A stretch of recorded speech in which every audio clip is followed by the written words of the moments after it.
The Latin America Report is made possible by MBAF, CPAs and advisors. From the WLRN studios at the Miami Herald, I'm Christine DiMattei. The guitarist and singer João Gilberto died a little over a week ago. He was a founder of one of Brazil's biggest cultural exports, Bossa Nova.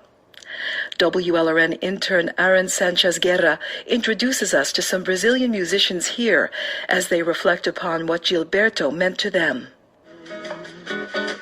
In 1959, a 27-year-old musician from the Brazilian state of Bahia released an album that transferred the hectic rhythms of the Afro-Brazilian samba onto smoother, quieter tones on his guitar. João Gilberto's first record was Chega de Saudade.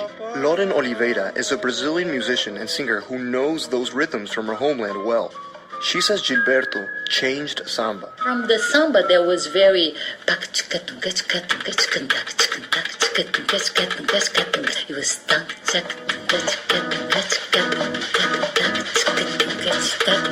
And he brought his slow down the samba to another feeling. Oliveira co-founded Brazilian Voices, a women's vocal group based in Weston.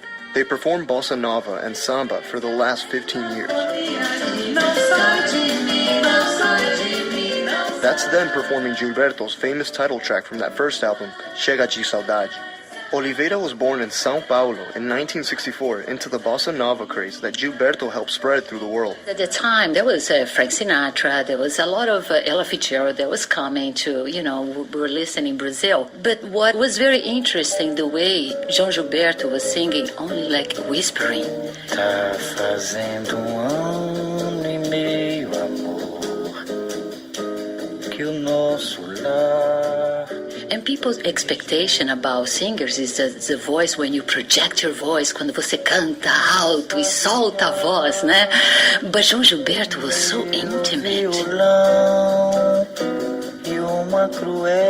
The year Oliveira was born, Gilberto released his most popular album to date, Getz Gilberto, with American saxophonist Stan Getz and Brazilian composer Tom Jobim.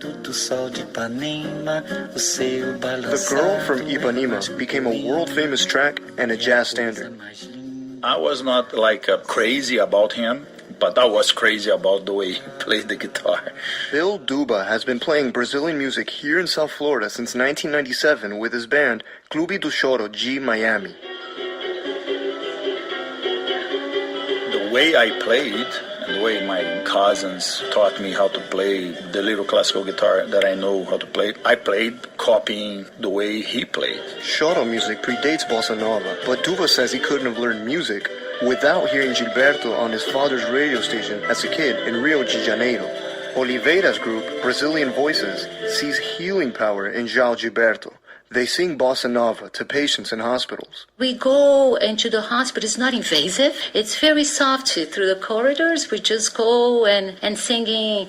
Você viu só que amor, nunca vi coisa assim. The nurses take us to patients, and the doctors, please come over here. The family needs you. She says when Gilberto was alive, he also used his music this way. João Gilberto, there's stories about friends. They were down, a little bit depressed, and they just call him. And when he arrived, just playing bossa nova all night long for him until he sleeps and feels better. So I think he was already utilizing bossa nova as a healing tool. Bill Duba also works with patients. He's a psychotherapist. I wish I could play choro to my clients because it's a very lively music. The word saudade in Gilberto's famous song doesn't have a translation. Chega de saudade roughly means enough of sadness or no more blues. The title is perfect. It's like enough saudade. I don't want to feel it. Every time we play Chega de Saudade. Every time. It's just an opportunity to bring them, to take them out of that environment and give some sense of hope. E alegria, aquela alegria brasileira, que é uma alegria... Lauren Oliveira says in Portuguese she wants to make patients feel happiness, a Brazilian happiness, through bossa nova and the music of João Gilberto. I'm AARON SÁNCHEZ-GUERRA in Miami. And this is WLRN News. I'm Christine DiMattei. The Latin America Report is made possible by MBAF, CPAs and advisors.